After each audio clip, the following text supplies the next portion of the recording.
FPI Media Production тартуулайт. Достар, Фрунзе ТВ каналы өзүнүн көрүүчүлөрүнө жашоосуна бир топ ыңгайлуулук жарата турган Aviasales компаниясын сунуштайбыз. Эмне менен өзгөчөлөнөт десеңиздер, болгону гана телефонуңуздарда аласыздар, ылдыйда турган ссылка аркылуу Aviasales приложениясын көчүрөсүздөр жана кайсы багытта авиабилеттер керек болсо, ошону анкетаны толтуруп эле найти деген баскычты бассаңыздар 20 миңден ашык варианттарды таап аласыздар. Алардын ичинде эң арзанынан баштап эң ыңгайлуусуна чейин бар. Ошон үчүн жашообузду бир топ жеңилдетели жана Aviasales'ты телефонуңузга көчүрүп алабыз.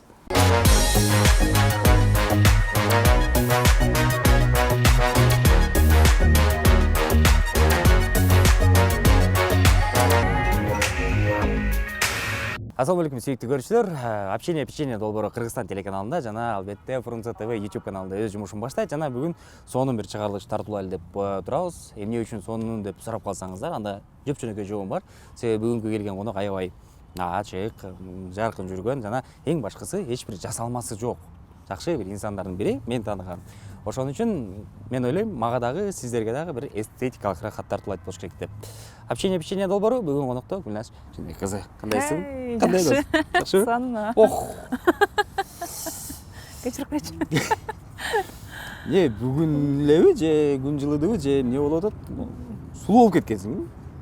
Да кичине айтат үчүн. Айта берем. Сулуу, татынакай, чырайлуу, укмуш, үф. Иши кылып жакшысың эле. Рахмат, сонун. Жакшы, сонун. Иштер кандай? Жакшы болуп калат. Качан клип чыгат? Тартам деп атасың, азыр ызы-чуунун үстүндө жүрөт экенсиң. Буюрса. Не деген ыр? Сагынарсың дагы деген ыр. Жигитти таштап кеткен кыздар ушундай ырдап койсо, сагынарсың Шашпай дагы. тур. Көрөбүз, сен менде шашпай тур. Менден начарын таап ал деген жакты. Андай жерлер жок бирок. Андай жокпу? Баары мага эч ким жетпейт. Изеп көрсүң да. Лиричныйрбы? Жок, сонундай. Стили башкача, сонун, Кудай буйрса. Стили башкача дегенде мен сенден күтүп атам, ачык айтканда мындай бир жүрөктү сыздата тургандыр качан чыгат болот экен деп.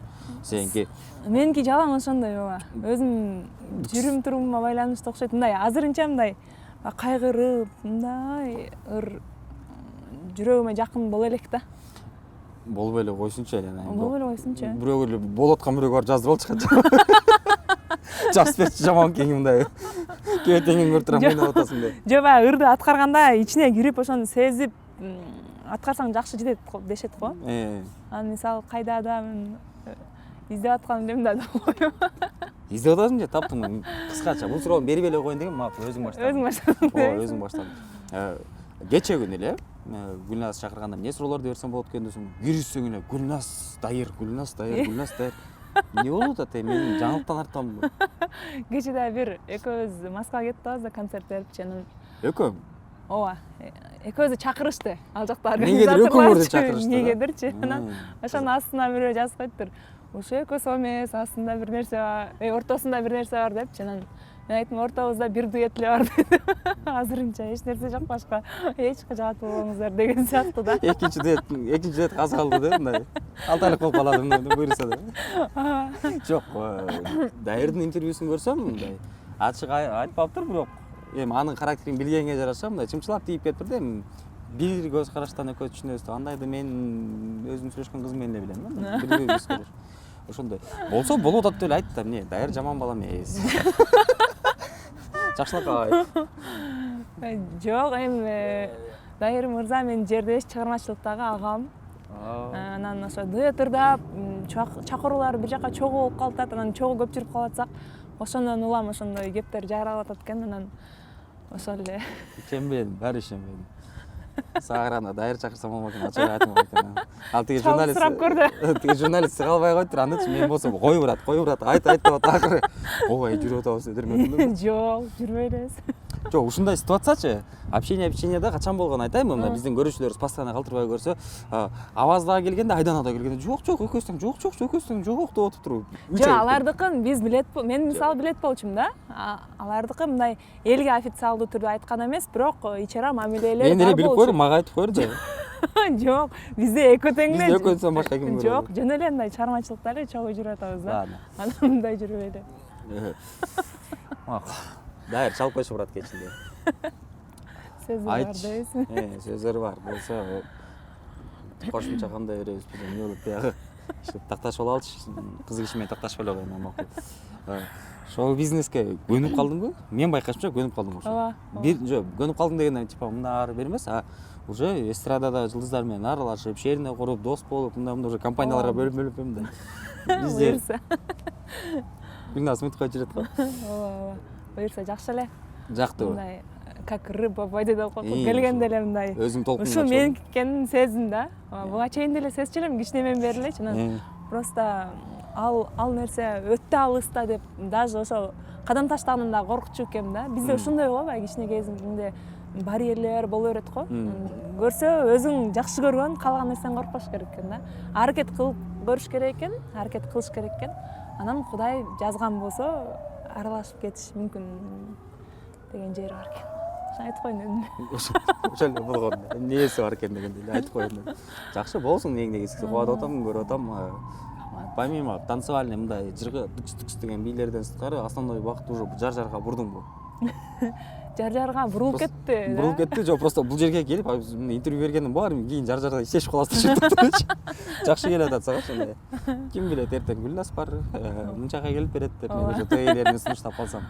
Ошону отдельно сүйлөшпөйбү. Обязательно сүйлөшөбүз. Башка менен иштешкендер көрбөй эле көрүп атса макул. Конкуренция эмне дейсиңер, заман талабы. Жар-жар плюс эми хит болгон ошо Бишкек көчүүдө жок. Ламбадан чыгардың ремиксин. Дагы кайсы ырды ырдап атасың, тойлордо көбүнчө жүрөт. Акыркы убакта кызыл алма деген мындай чыны жанагы ичинде кызыл алма деген Ал өзүңөрүңбү же дуэтпи? Жок. Ал алмасын саңда. Алмасын саң? Эмне мынча алма көп? Сезон го. Жакшы экен. Шоу бизнестен сырткарчы азыр мындай бирдемке менен алексиңби конкретно же только ушунун үстүнө эле болуп атасыңбы? Жок, мен аралашканыма 2 жыл болду да. Буюрса келгенден бери ага чейин Казакстанда болчумун да. Келип бир гана ушу шоу бизнес, чаңы чармалар, аранжировка, ыр, би ушундай эле. Анан бир кошумча бизнес же кошумча жумуш андай азырынча жок. Казакстанга калтырып келе бергенсиң ошол бойдон. Жаап. Биринчи калтырып туруп анан келип аракет кылып көрөйүн деп ал жакты жаппай эле келгем да. Болуп кетсе болуп кетти, уланып кетти, болбосо кайра барам депчи. Ачыгын айтканда. Мындай эме болуш керек да баягы. Реалист болуш керек. Ооба. Анан кийин келип аракет кылып көрдүм, анан окшошо баштагансыда анан кийин кайра бул жакта сезон токтоп жана кыш болот го, ошондо барып ал жакты жаап, тапшырып анан биротоло келген боюнча жүрөм. Сен биякта ырдап, тойлорду тутуп жүрүп, Гүлназ чын кыз деп туруп, анан кийин тойлорду түгөнгөндө чакырып базарга отуруп калдың. Жок. Ал жакты барып туруп, сиңдим бар, ошо тааныштар бар, анан айтып берейинби? Айтып. Калган товар. Бул ряд, бул жерде. Немеден эле сайт бар, ошол жактан эле распродажа деп туруп, үйдө эле ошо эме сиңдим тынчты ошо тапшырып өткөрүп, калганын өзүң киреңе жарата ал деп келе бергем. Так, эми бул жак мындай кызык болуп атат да. Башталганы 2 жыл болду аралашып деп турган. Эртең бирси күнү коккус сүйүү ушундай башка тепсе, же уже теп койду ким билет, дагы эле белгисиз болуп атат да.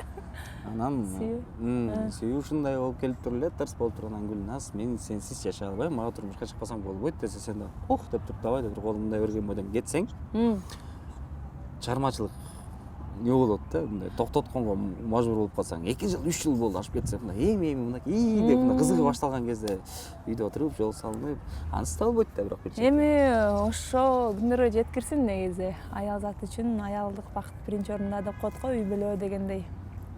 Эми ал темада өтө узун болуп кетет да, сүйлөшсөкчү мындай. Жок, ана кыска мындай элдин баары бир сөз менен түшүнө турганда болсо, анда чыгармачылыкты таштабаганга аракет кылам. Таштабаган. Ошого макул болсо жакшы болмок дегендей. Жакшы болмок, бирок мен сага ушунчага түшүнөм, бирок кечирип кой, менин көз карашым боюнча бул туура эмес. Аял андай учурлар болуп атат, эми мен үйдө бирлери чогуш керек деп атат. жок. Мен барып келейин, тойго барып келейин дейт отурду да. Я самас Гүлназ эже тойго чакыралды десе, күйөөм барат, мен бара албай калдым. Жөнчү. Дайыр чалып койчу брат. Жок. Не деп атасың? Не деп аттык эле? Тема эмнеде козголуп атат? Негизи эми жалпы айтканда чыгармачылыкты таштабаганга аракет кылам, ошого ниет кылам, үмүт кылам. Бирок болбой калса деп сураласың, узат. Болбой калса, эгер мен ошого мындай жан дүйнө макул болсо, ошого ошол жан дүйнөмү ошол адам ошол деңгээлге ынанган, өз эркин менен ынанган деңгээлге жеткирсе, анда ошондой эле болуп калат болуш керек. Жакшы. Түшүндүңбү? Түшүндүм, иш кылып экөөнүн ортосунан тандай турган болсоң, эми 80-90% айымдар үй бүлөлүк бакытты тандайт да. Үй бүлө, бала чака. Бирок мындай ичиме мен сезем да, мындай макул боло тургандай эле. Макул боло тургандай эле. Сен кылдырып аласың макул. Ушундай башына айланып аласың, жандоону карасаң деп отуруш. Жан деп айтпасаң керек эч кимде, айтасың. Билбейм, мен сени ушундай элестете турдум да, мындай. Тамаша көй, анан кыздардын эле мындай дей турган жерлер болот го. Ошондой жок да, мен мындай кыйла аракет кылганда учурларым болгон да, мындай кызга окшоп жашынан назиктешип, мындай созулган. Созулуп көрөйүн депчи. Назиктешип. Мындай көп күлбөй, чыма жакшы эле замечание, бирок ошо кичкеле күлө бересиңби деген дагы жазылып калат да астыма. Анан ошолорду окуп, эми түзөлүшүм керек, кой, мага сынды жинайтпайт деп азыраак күлөйүн дейли дейм да эфирлерге карагандачы, анан унутуп калам. Карманма вообще. Менин берүүм, кааласаң күлө. Мен деле күлүп атам, боло берет. Унутуп калып эле анан. Жок, элдер түшүнбөй атат. Бул еще биз карманып атканыбыз да, мындайчы чын айткандачы. Если камералар жок болсо, могу жерде уже курсак тармап жазыш керек эле да уже. Айтпайм, ачык ушундай ак көңүл шайыр кыз. Ладно, ал жагын түшүндүм. Данный момент. Эч даяр чалбай турасың пока. Айтып бербечи, сен көндүрүп коеюн деп атасың.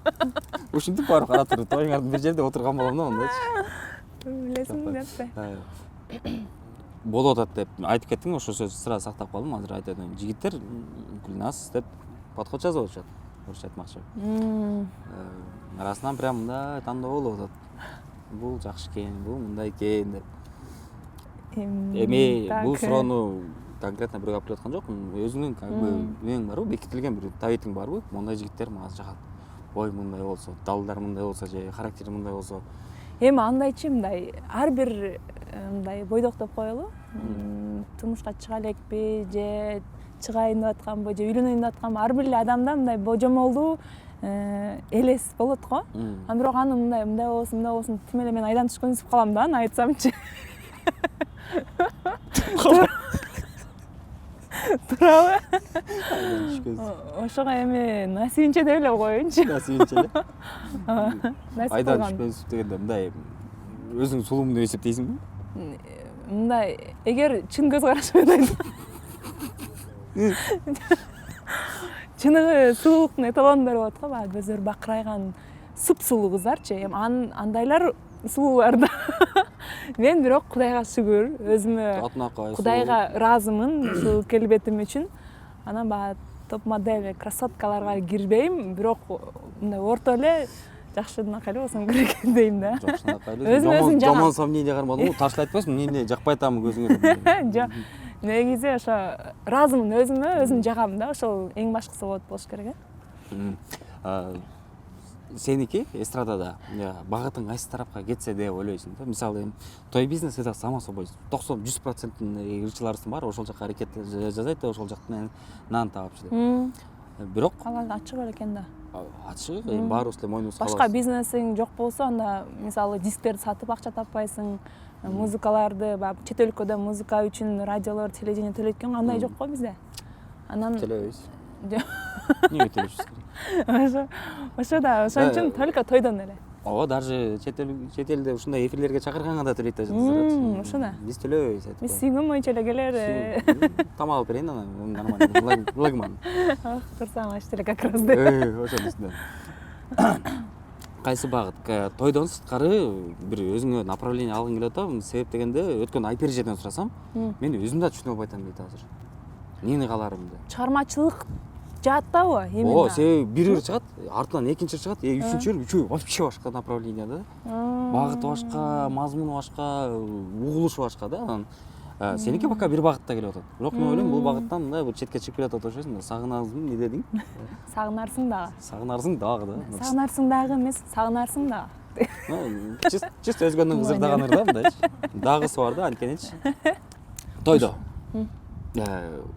кетирген салган акчаңды актаганга жетиштиңби? ооба буюрса. Кенен эле. Кудайдын кулагы сенсин деп коет го. Ооба, мен ошо кайра азыр жаңы чыгармаларды жаратып, бардыгы акча го. Билгендер билет, билбегендер билбейт. Сөзү, обону, аранжировкасы, запись, клип, форма, техникалары бардыгы акча го. Ошо чыгармачылыкка кайра салып аткан акчамы, баскан турганымы, жашоому ушу кайра тойдон келген акча менен камсыздап аткан учурумда.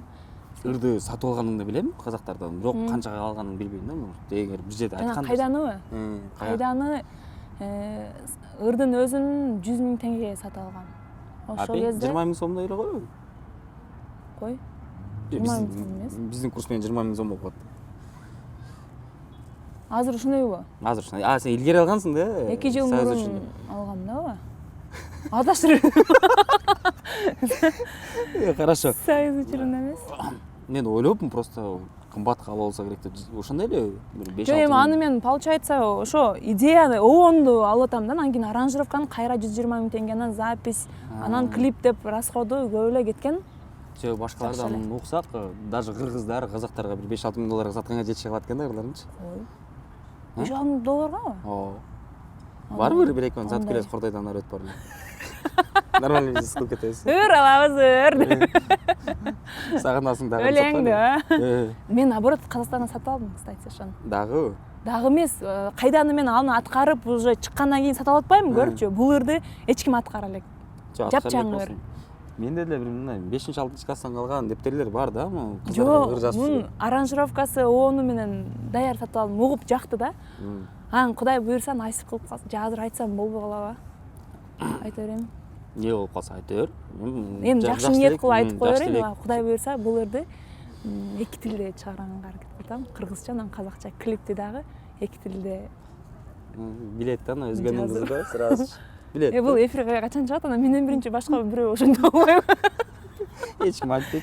Сразу Казакстан менен айтпай туруш керек. Мен Казакстандын дагы эмесине рыногуна кирип көрөйүн деп атасың. Аракет кылып кадам таштап көрөйүн деп атам. Кадам таштап, бул эмне болбосун, болот. Буйрса. Казакстан бул жерде эле тил бир, баарыбыз бирдей эле түшүнөт экенбиз. Балким болуп кетет. Себеби бул казакча жаралган экен, негизи башындачы. Мындай душасы бар, башкача мотивдеги ыр да, анан казакчасын дагы ырдап көрсөм жагып атат да. Буйрса. Түшүнүктүү.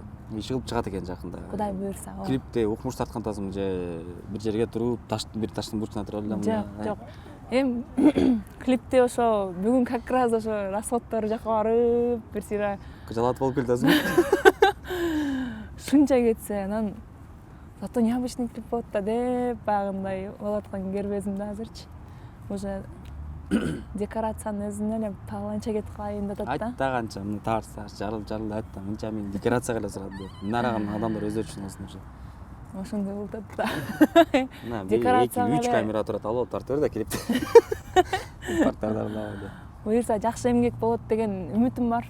Болсун. Болсун, ниетибиз ошондо. Буйрса. Просто анан азыр просто айтып койсом, анан элдер вообще эле баягы Дженнифер Лопестин клипин элестете алып, анан мындайраак болуп калса, анан деп калбасын деп атам да.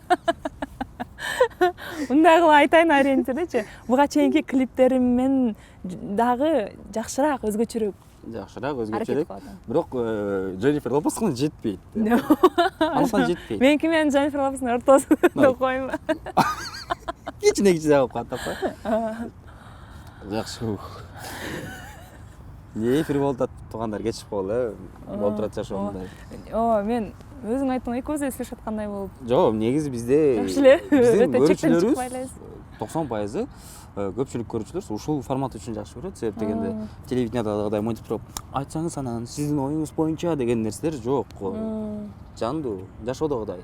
Ошон үчүн жакшы көрөт, ошон үчүн биздин рейтинг башкаларга караганда андай. Мындай, бирок Дженнифер Лопескага да жетпейт. Экөөнүн ортосунда. Башка жерге барып интервью берсең, алкым жаман чоң эмес экен. Нормальный. Бирок кыялданам, кыялдардын орундалышына да ишенем. Келечекте буйрса. Сон экен, эми деп топо. Акыркы мамиле качан болуп, качан бүттү же акыркы мындай тикке деген сезимдер тик кетирип калган. Мен дайырга чейинкисилерди айтып атам. Мен акыр түнө жетем. Чам, дайыр чалат азыр. Элдос болду дейт. Ал агамды атпайм, жөн эле мырзакелик, чыгармачылыктагы агам анан чогуу дыттырдадык болду. Как раз Даниярка да жердешин алды. Жердештер алыс кетти. Менталитет берди айткенде. Чыркап барып келип турганга. Кошунан Так, эмне деп суроо? акыркы мындай чыгып кеткен, бир сезимдер козголуп кеткен күндөр. Эми Бизде чыгармачылык андай эле кызыктуу эмес деп коебуз. Сен өзүң кызыксың. так, кайсысын айтсам деп коймо. Жакшы. Тамаша, кечирим сурайм. Просто мындай өтө өзүм эркин сезип кеттим. Макул, аны айтпасаң, гиф уюштуруп элесиң сен ишин. Жок, ошо мындай чалып уюштуруучулар уюштурат турбайбы анычы? Организаторлор ошолор чалып Макул деп эле койчу болду уже. дей электин. Деп эле койчу болду. Сен эле калдыңбы да? 5-6 калды жаңы эле. Адан жакшы эми пайда түшүп турбайбы? Эми пайда Элдер түшөт. жагап калды бирок. Билбейм уже. Кичине тынчылып, кичине унутулуп турсун анда мен кичине подписчим да көбөйсүн анан может Гиф уюштурсаң эмне коет элең? билбейм. Машина, үй, Жо мен мындай да эркен кое бересиң может. Жигитиң ойнотом. жо билбейм, азырынча билбейм, бирок мындай ошончо сомдук долларлык машинаны бир эле адам утуп кетсе, жанагы утпай алгандардын жазгандарын окуйм да. Аябай ичтери ачып эме болот го. Ошого көп приз кылыш керекпи деп ичимен ойлоп коем да. Аябай көпчү мындай. Көп деген аны 5-6 мүчө көрүкпү эмне. Жо буга чейинки ойнотулган приз канча приз коюлса, ошолордон бир 5-6 эсе көп приз коюш керекпи, бирок ошондой көп адам сүйүнүп приз алса сонун. Тады элсондо призлоктор берип коет. Ошондо берип чыгат да баарына 100 000 адам катышса баарына. Баарына Берсандон 500 000 сом машинени алардын доставкаларына эле ошончо кайра акча кетет. алып келтирип жерге камаз менен тектиресиң. Кел алып кетерим Алып деп. кетем. Катыштың карап кой деп. Сен мен өзүм не темада да сүйлөшөм, мындай ачаатынан билбейт болчумун да мындай. Просто ден соолук сурашып хакат эп ушинтип. Күлүп алып туруп. Өзүңдөн айтып бергиң келип атчы мындай. Но темада сүйлөгүм келди эле сен менен сурап айтасың деп. Мен сен эмнени сурасаң ошол жөнүндө эле айтып берем деп келдим эле өзү. Просто көпчүлүк коноктор менен мисалы аям көптөн бери тааныш болгон үчүн ине жегичи бала чагынан бери сурап иштейм. Мындай болгондо, мындай болгондо депчи. Анан отуруп эле башын тырмап эле Элдос мунун баарына жооп берем деп келбедим бирок жооп берейин деп отуруп калышат да. Анан сен менен бир 2 жылдан бери эле таанышпыз, анын үстүнө тойлордо эле көрүшүп калбасак эле качып кандай жакшы болду. Ошон үчүн маалымат аз да. Өзүң Алматыда канча жыл жашап калдың? Канча жыл? Алматыда эмес, Байконурда. Байконурдабы даже? Байконурда. Ракеталар учкан карап койду. Ошол жакта ооба. Ал жакта канча жыл? Ал жакта 4,5-5 жылдай да, ушундай. Мектепке полностью айылда эле өттү өзгөндө. Ооба, кече жакында эле кеткем да. Университетти бүтүп, анча-мынча эмелерден кийин кеткем да. Неге Байконур? Мындай Алматы эмес, же Москва эмес? Себеби мен бир тууган эжем, жездем, анан жездемдин бир туугандары ошол жака барып, көп жылдан бери жайгашып, мындай даамын татып калышкан экен да. Анан ошолор жол көрүшөтүп. Ал жакта бизнести өзүнчө кылчу белең же ошо эжелериң менен эле биргеби? Жок, өзүнүн местен бар эле. Өзүнүн местен бар эле, өзүнүн товарга келип кетчү элем. Ишке Дордойго. Соода кылчу элем. Дордойдон көрсөм керек деп коем. Сен дагы? Самопаш фиратка кирсең мен отурган болом го чиркин. Ушундай да. Жашоо көрдүңбү? Вроде бы шоу бизнес, вроде базарда. Ооба, эми мындай зато ак эмгек менен тиричилик болуп. Сурай дегеним, ал жакта бир айда, мисалы, грубо говоря, сооданыкы көпчүлүгү соодагерлер билет. Берекеси да башка, анан тапканы да башка. Бир айга которо келгенде, мисалы, күнүнө 5-10 миң сомдон табат болсо да, көп акча таап болгон болосуң да. Сеники азыркы доход менен базарда тапкан доходдун айырмасы чоң болуп атабы? Ооба, ошондой экен. Биринчи келдим го, жанагы келгенде мындай чыгармачылыкка зорго эле чогултуп, мынтип даже эч нерсе жок калгандай эле күндөр болуп атты да. Анан ал жакта ар күнү жазган соодамын дептерге жазат элем, ошол дептерди марактап коюп аткан. Көздөн жаш кетип эле бүтүп эле акчаларды. Ошентип койгон учурлар болуп атты. Анан азыр эми бара-бара баягы көч бара-бара түзүлөт дейт го. Жакшы эле болуп баратат. Уже быйылкы сезондо, той сезондо жакшы эле чыктым.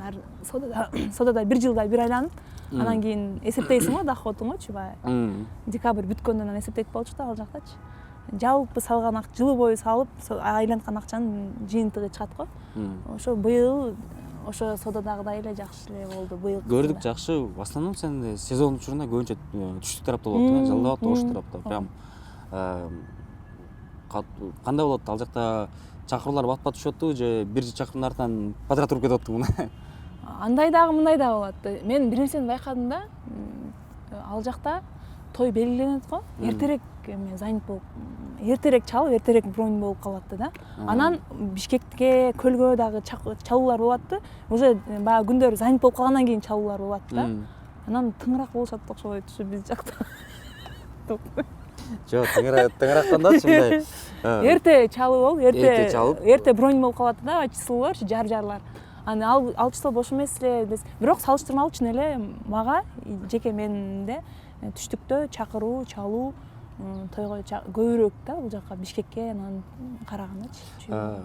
Себеп дегенде ал жакта тааныш, тууган урук анан биякта ал менталитет жойулуп кетти мурда. Жалаа тош тараптарга да менин атыма келип ырдап берип койсун деп туугандар кылып эле жакып кетет го. Алар кандай? Мен акыркы 2-3 жылдан бери байкай элекмин ушундайчы. Мурда той алып баратканда келчү эле таанышчыларым болсо чакырчы акчасын төлөп берейин деген. Анан отуруп ким бош деп мындай чалып турчумун. Азыр көп эле кошумча болуп коет азыр. Жок, эми кошумчадан сырткары жана кичине менден сый болсун дегендей же менин атыман болсун дегендей кылып. Анан ошондой учурда тойлордо бир убакта бир 2-3 жашынан чакырып калчумун да мындай. Кимди чакырып берейин, бул бар, тигил бар, мынча сом сурайт, бунусу мынча сом сурайт, мынча сүйлөшүп берейин, эми Бишкектесиңби, попыт болсо кирип кет деп. Азыр ал нерсе жок. Өткөндө Ошто той алып барып атканда самолетто 5-6 ырчы менен кеттик. Ошондо айтып калдым эжеге, эже кааласаңыз бул ырчылар бүгүн менен бирге келди, тойдо кызмат да кылып жүрүшөт. Чалып коем, бияка келип берет, кичине арзаныраак баага десең. Ошондой экен. Ошол схема азыр Ошто аябай жакшы иштеп атат.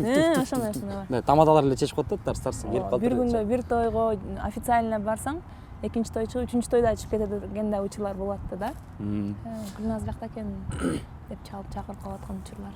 Ошондо жакшы сезон иште болгондон бир демке алганга жетишип калдым. Чоңураак үй, машина. Жок, үйгө жетпей калды. Үйгө жетпей калды. Үйгө жетпей атат, ошон үчүн гип уштуш керек болот. Машина? Үй алыш керек эле. Машинага жете турган болду, бирок биринчи үй алышым керек эле деп мындай азыр ойлонуп салып жана бөлүп бере тургандагы эмелер болот экен. Ошондой кылсамбы, же даярдай алсам, аракет кылып дагы бул сезондо иштеп кошуп алсамбы деп ушундай болуп турган учурум азыр. Машина деле алгым келет эми. Айдаган билесиң? Жашоо ушундай экен да. Ооба, билем. Айдап көргөнсүң, практика бар. Практика ата машинасын айдачу элем, өзүм машинам болгон эмес да. Эмне машина эле? Жигули Москвичте болобу? Заң кылып механика менен.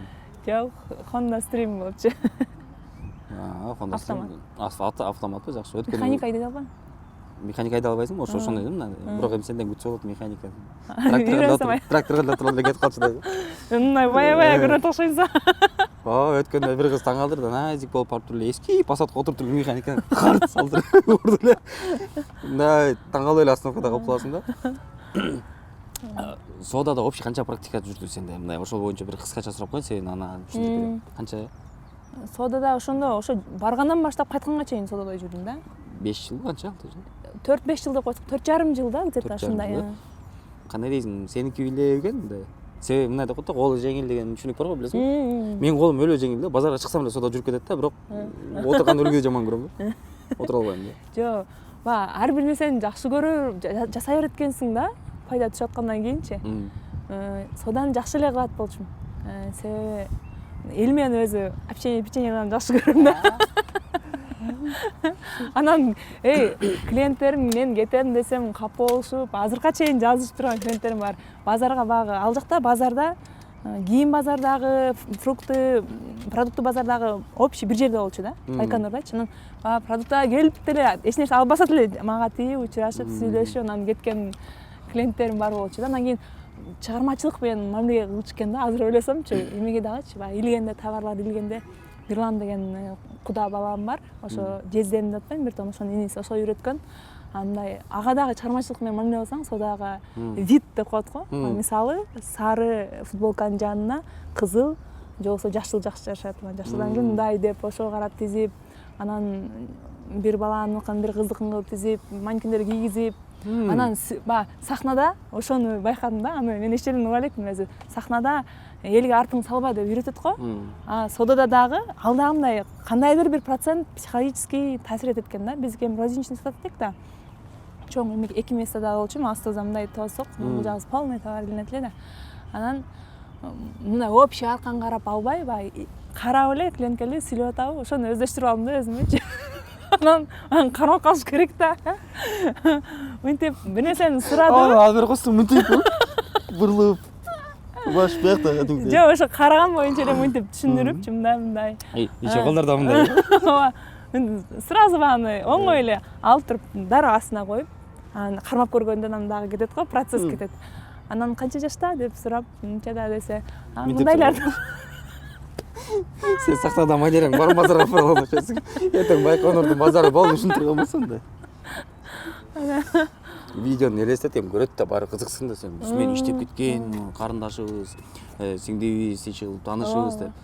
Анан ошо сен айткандай эртең базардын болду кызыл сары, жашыл менен аралашкан. Клиент келсе баары мынтип этикет. Буну баары неге сурадым дейсиң? Буга чейин көп эле берүүлөргө бердиң, интервьюларды, бирок базарда иштеп келдим, ушинтим, тигинтим деп. Бирок эч ким көрө элек десең. Ошон үчүн сен содада кандай экениңди бир текшерели деп атабыз азыр. Болбой дейсиң. Азыр алып барабыз бир жерге. Канчалык деңгээлде мыкты содагер экениңди ошол жерден бир далилдеп Мен ал бересиң. товарлар менен тааныш болушум керек да. Аз бар таанышабыз, ошон үчүн алыстабаңыздар. Кеттик болсо.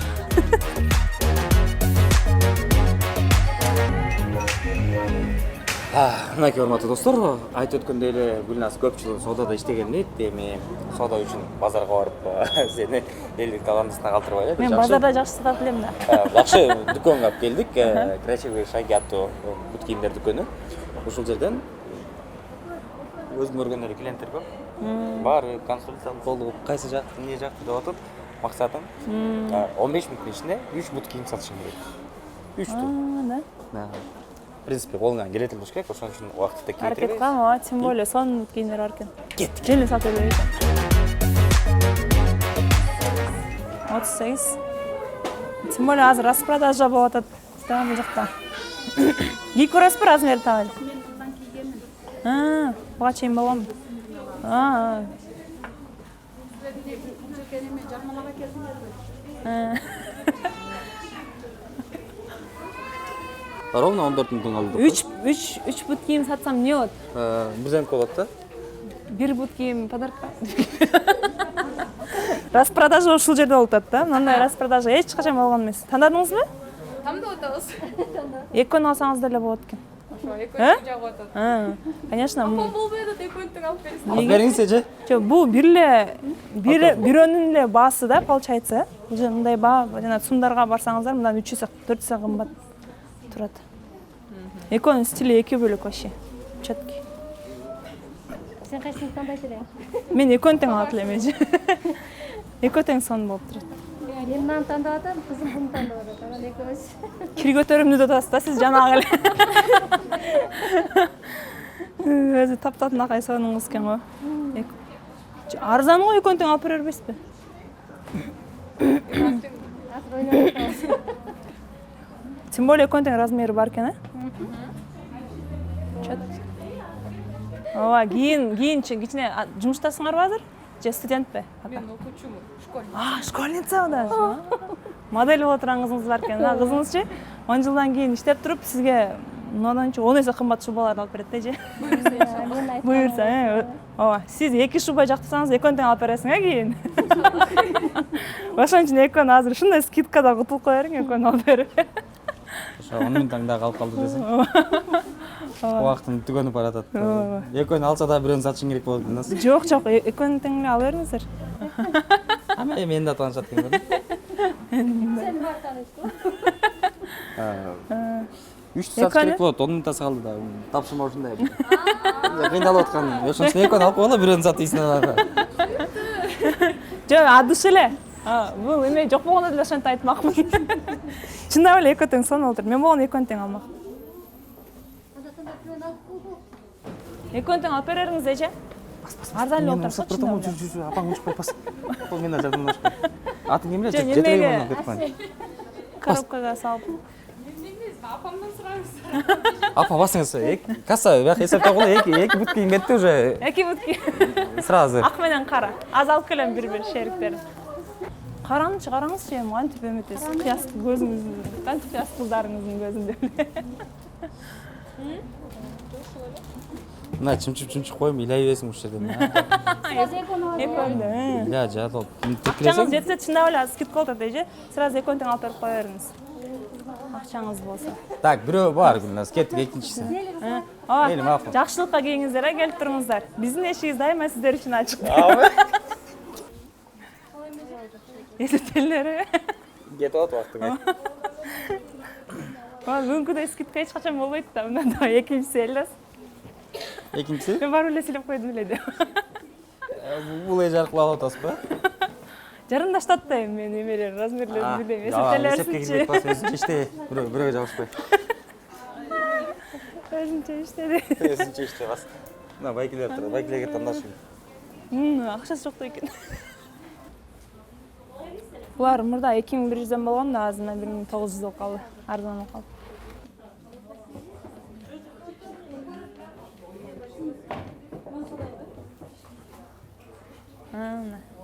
Экинчисине кирип көрсөң.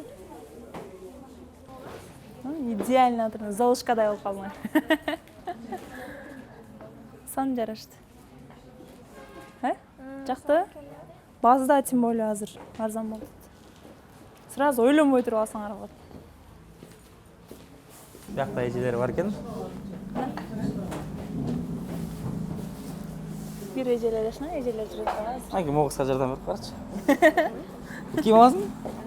Жок. Ким менен келдиң? Кандай эжең? Мына жанагы эже алып кетти уже. Мен экинчи клиентим болчу эле, сен биз койдуң. Кандай экинчи клиентиң болчу? Давай бирөө калды. Алып берем деп мына тандап алып алыш керек. Бар размерлери бар. Ооба. Сиз тандайыңыз, размерин беребиз, кийип көрөсүз. Тиякта. Сартып атат, алып койчу, ушу акыркы бүт кийим сатса азыр бул кыз мени утканда тура убакыт өтүп кетти деп кой. Жана элечи. Алдың, ал, жарашты. Мен айттым лично сага. Мен айттым болду. Жо, жарашып эле турат дейт. Ценасы деле сонун болуп атат. Просто ошо бойдон кийген бойдон кетип когда калган. слишком хорошо тоже ойлоно бересиң го. Сон жарашты. Жакшы да айтты, слишком хорошо болгондо ойлоно бересиң деп. Салып берели же сразу кийип кете бересиң, эскиңизди салып берели. Хорошо. Эч кылып точно алдык го деп ойлойм. Мынакей достор, айтылгандай эле, убада кылынгандай эле 3 бут кийим сатканга жетиштиң, бирок бир минусу бар. Бир кемчилик бар. Айтылган убакыттан кичине ашып кеттиң. Бирок сен соода кылып атканыңды көрүп, миша айтып бере болду. Мына жагы берилип эски күндөрдү эстеп кетти окшойт, ностальгия болуп кетишет. Размерлер баасына чейин айтып баштадым, ошон үчүн жеңдиң деп койрели. Ошентип койреличи. Анан бизде чакан бир белегибиз бар деген болчу, ошон үчүн силер ырчыларга көп жерде мынакей бекер берет, бизге бекер албай эле. Азыр өзүм чөнтөгүмөн каалаган бут кийимиңди алып берейин. Жаккан болсо, бас. Сен чөнтөгүңбү? Мен чөнтөгүмөн. Ойлонбой эле. Точнобу? Каалаганыңды алып кой. Бир делеби дейт. Актив уже кетип, 3 сатып үчөн алам да албай ошо. Үчөн саттым го мен деп. Классно. Мен кайсы биринен алсам, баардыгы сонун экен го. Кроссовки алайынбы? Так, Гүлназдын тандаган Кийимин чогуу көрөлү. Жакшынакай экен. Көрөбүз азыр. Кайсы размер экен? 37 экен. 37. Золушканыкындай экен. Вроде көрүнүш жакшы болду жынса менен. Өзүм как будто девушкам алып бараткандай эле болот. Тандашып. Аяшка көрүп калпан. Көрсөм, меники жумушта. Мушталабы болуп аткан учурда. Вид дерзкий экен, бар экен? 40 азыр. Экотең сон экен. Давай сен мынаны алып бер, мен анан өзүм алам. Баягы эже экөөнү тең алып берип атпадык беле? Кырыштырып атпы? Экөөнү тең алыш керек экен да. Жалс Эльнас. Жаман эркиндеме болуп кеттик го экөөбүз. Короче, кыйнап кыстап атып, кыздар деген ушундай экен, эч качан эркектер кошулуп келбейди. Бирөөнү жактырып атып, экинчисин көрүп калды, экинчисин жактырып алып, үчүнчүсүн таба элек да экөөнү алып бергенге макул болду иши. Себеп дегенде мен эсептеген расчетко экөө келип калат экен, в принципе, поэтому Зато мына бирөөнү мунучу баш жактан алсаң кымбат да. Бакта арзан. Болду. бас окшош болор. Мындай бак эсептегичи. Эсептегичи. Достор, общение печенье долбоору Гүлнашинин кызы бүгүн бизде конок болду. Конокто болду, анан еще сатуучунун да ролунда болду. Жакшы, мыкты, азаматсың, формаңан кетпейсиң мындай жатканда. Заң сразу кармап оноо туруп көрдү. Белек кут болсун. Сага чоң рахмат бергениңе. Жакшы эле келиптин да. Каналыбыздагы бардык көрүүчүлөр бизди билесиздер, ар дайым ушундай эркин темада, ошон үчүн анча-мынча жерлер болсо кечирим сурайбыз. Кап этпеңиздер. Кап этпеңиздер. Анан сөз түрдө каналга катталабыз жана Лайк анан комментарий. Унутпайбыз. Көп комментарий болсо дагы бир бут кийим алып берем дейт. Болуптур. Жок, көп лайк болсо. Канча лайк болсо? 6000 лайк болсо. 6000 лайк. Кайрадан мен бияка келип бир бут кийим. Мага бир бут кийим подарок эткенсиздер. Ошондуктан Качан болсо деле? Качан болсо деле. Көрүшкөнчө сак саламатыңыздар. Телевизиондан отдельно сөйлөп. Сүйүктүү көрүүчүлөр, өзүңүздөр көргөндөй Гүлназ бүгүн конокто жакшы бир эркин, жеңил маек куруп берди. Аны менен биргеликте биздин коюлган тапшырманы так жанап туруп аткарганы менен өзүнө бир жаккан белектерди алууда. Сага чоң рахмат келгениң үчүн. Анан биздин жалпы теле көрүүчүлөрүбүз ойлоп калыш керек, бул кыз эстрада менен содону бирдей алып кетсе жаман кыйын экен депчи. Ошондой эле болсун иши. Кандай болсо ошондой коюп чыкты, жасалмасы жок, тартынбай, күлүп, жайнап, иши сиздерге эфир жаккан болсо, анда биздин максатыбыз аткарылды деп ишенебиз. Кийинки эфирлерге чейин көрүшкөнчө сак саламат болуңуздар. Пока. Басем да кырып калам.